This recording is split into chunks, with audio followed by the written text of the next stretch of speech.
back to you, but that's where city crews go in and work to put some utilities, water lines in. On a few of them, we're just getting them all and putting a new base in and starting over on basically a reconstruction. Curb and gutter's good, it's just the street, where the Just street's the going. street, everything's shot. Everything. Yeah, everything. It's Probably probably going the to worst. Katy Hospital. No, that's on North. You talking about 30th. in front of From Maine to Crawford, mainly Maine to Washington is really bad. It's just no brick street. Right It's beside set up. okay. Kind of like Rand Rental in that area. One of them we have looked at that may be selected and talked to a lady is replacing some of the curb and gutter along Katy by the hospital on the east side of Katy and trying to get that fixed up. The brick is settled. There's really there's not a curb and gutter. It's a dam that's up and taking that out, trying to reestablish a concrete, get the water to the curbs and driveways and fix that in this process too. And then there's two more that we're kind of, for drainage, we're trying to get fixed, and that's down by Durr, by the pond, west, basically around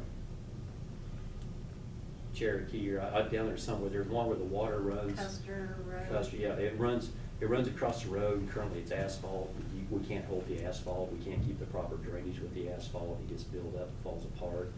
To run across, we're putting a concrete drainage way in there, on that road, and then down at Fox Run, I believe, there's a chuck hole that's probably about the size of that table we haven't held, that we're gonna put a concrete crossing in there for the water also in that area with this program. So basically, right now, that's what we have on the agenda for the overlay as it stands at this moment. There was a question, when do we think we'll work on brakes? When do you think we may shut brakes back? Right now, we've been planning on being back there before now, with the weather, and get it finished up. With the weather, it's what every time it thinks about drying up, it rains again to get in there. We need to finish the drainage work first, establish the flow line, then tear the road up, the pipes. We have not been wanting to take the crews in to tear the road up until we know we can get on it. The contractor's a little bit closer, just for convenience of the neighborhood, sort of make you get, on a through street. Right. With that, the crews have been basically mowing a lot. We worked overtime 2 weeks ago, and then when it rained that week, we worked normal schedule. We worked 9 hours last week. We're working 9 hours this week to try to get caught up. With the patching machine that showed up, we have had it out. We're getting it closer to where people can see it now. It was over here on the patch on 659 in Broadway here earlier today, patching. It has been working good, so that's basically we're mowing, and the crews have been basically on the patching machine just about full time. So, I have a question then, with the patching machine, would it do any good for like the intersection of 14th and Washington? I think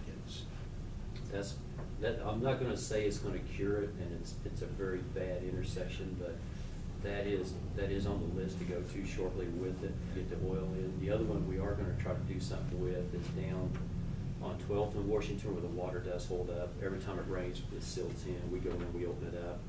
We're going to take some shots and attempt, I believe this will work, is break into the storm inlet on Main Street and put another grate there just to the north and try to get the water reestablished, kind of a grade line, and just run it out to get into the storm system on Main Street and get away. Right now, it's trying to go to the north, the ditch is sealed in, and it's not, every time it rains a couple of times, it silts back in, we're back down there and the intersection's flooded, so.